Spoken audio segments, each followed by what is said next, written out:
datang. Kali ini saya mau membicarakan tentang combat sport. Sebenarnya ini lebih ke unek-unek saya, bagaimana saya melihat combat sport pada umumnya di Indonesia. Mungkin untuk kalian yang mau ikut combat sport, ada beberapa hal yang mesti kalian perhatikan, dan ini saya rangkum menjadi 4 yang menurut saya sangat penting sebelum kalian ikut dalam combat sport, apapun bentuknya, mau itu boxing, mau itu muay thai, mau itu kickboxing, mau itu MMA, jiu-jitsu, apapun.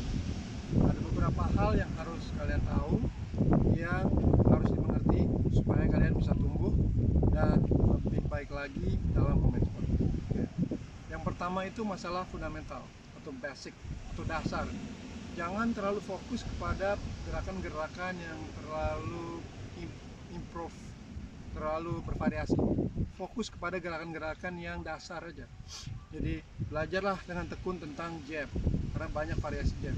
Belajar tentang basic jab, belajar tentang basic cross atau straight, belajar tentang hook, belajar tentang uppercut.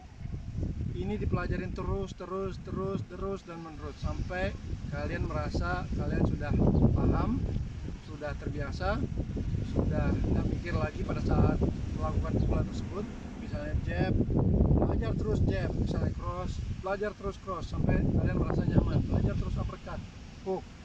Karena ini sangat penting daripada melihat video-video di luaran sana yang membahas tentang bagaimana variasi jab, bagaimana variasi cross atau uppercut.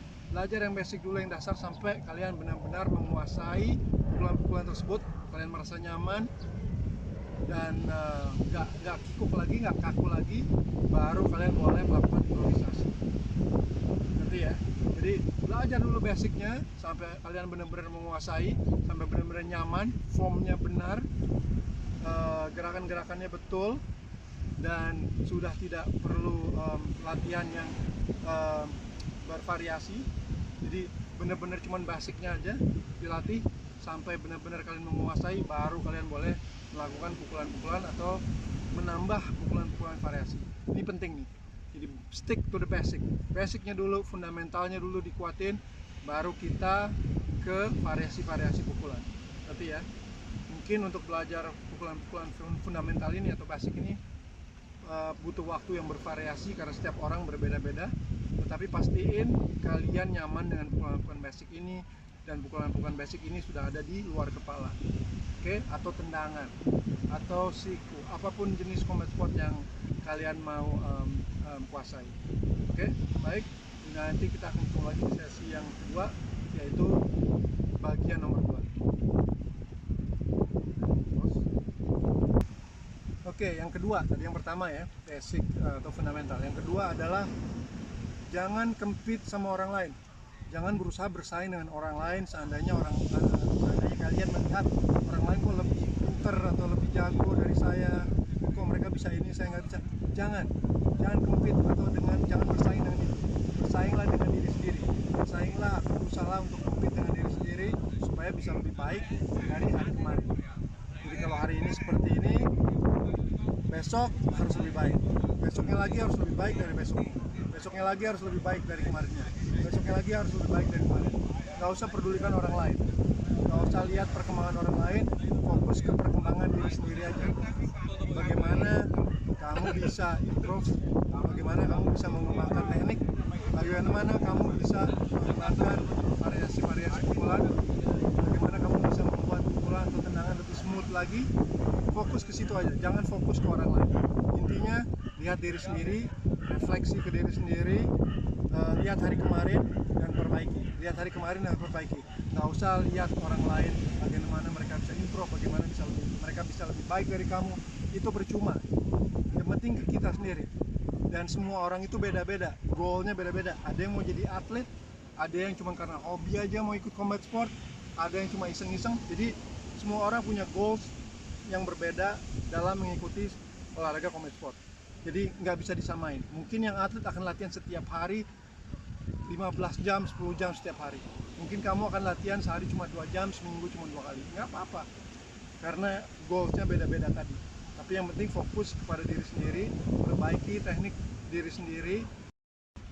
Baik, ini part 2 dari 4 poin yang mau saya sampaikan tentang combat sport. Sekarang di bagian yang ketiga ya. Bagian ketiga ini adalah, menurut saya, combat sport itu adalah art, seperti lukisan. Jadi kita ini pelukisnya ya. Kita pelukisnya, gerakan-gerakan kita itu ada lukisannya. Jadi lukisan kita bisa berbeda dengan lukisan orang, walaupun kanvasnya sama, walaupun cat yang digunakan sama. Jadi walaupun gerakannya sama, walaupun belajarnya sama, tetapi hasilnya bisa berbeda-beda. Jadi nggak apa-apa, ini adalah bagian dari art.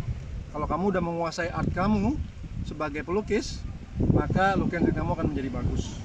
Seperti ini juga, kalau kamu udah menguasai gerakan-gerakan kamu tadi, yang gerakan dasar dan lain-lain, maka flow kamu akan jadi bagus. Kalau semakin flow kamu bagus, semakin kamu menjadi artis yang baik, atau artis yang pintar, artis yang canggih, karena bisa menguasai artnya. Kamu menguasai art kamu secara subjektif, apapun yang kamu buat. Jadi seperti itu juga di combat sport. Kalau kamu sudah menguasai semua pukulan-pukulan basic ini dan kamu melakukannya dengan flawless ya, dengan tanpa ada celah, maka kamu sudah menguasai art kamu. Itu bagian yang ketiga. Oke, ini bagian dari yang keempat ya. Tadi kita bicara di part pertama itu, yang pertama adalah fundamental atau basic. Yang kedua, jangan membandingkan diri kamu dengan orang lain. Terus saat ini kita ada di part kedua. Yang ketiganya itu adalah Anda adalah, atau kamu adalah pelukis dari lukisan kamu sendiri di dalam combat sport. Kamu pelukisnya dan combat sport adalah lukisannya. Oke. Ini yang paling penting, bagian terakhir, bagian keempat adalah tetaplah selalu rendah diri atau stay humble. Karena dengan kamu rendah diri apa rendah hati? Sorry, rendah hati, bukan rendah diri. Salah saya. Dengan kamu tetap rendah hati, kamu bisa dengerin lebih banyak. When you stay humble, you listen more. When you listen more, you learn more. Ngerti ya poinnya ya? Jadi kalau kamu rendah hati, kamu akan mendengarkan lebih baik. Kamu akan memperhatikan dengan baik apa yang coach kamu ajari ke kamu. Dan dengan kamu memperhatikan dengan baik, mempelajari apa yang diberikan oleh coach kamu akan menjadi lebih baik. Kamu akan belajar lebih banyak. Oke? Itu penting.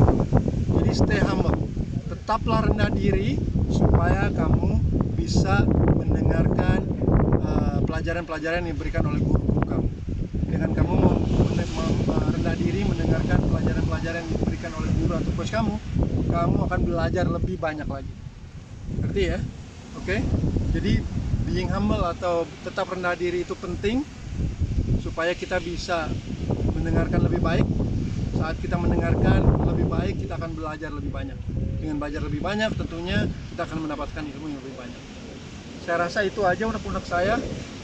Mudah-mudahan ini bisa berguna untuk kalian yang mau ikut combat sport atau sport apapun lah. Ini adalah 4 hal yang menurut saya sangat-sangat esensial atau krusial untuk dimengerti semua orang sebelum ikut atau terjun ke dunia sport, atau dalam hal ini combat sport. Oke, terima kasih banyak atas perhatiannya. Terima kasih.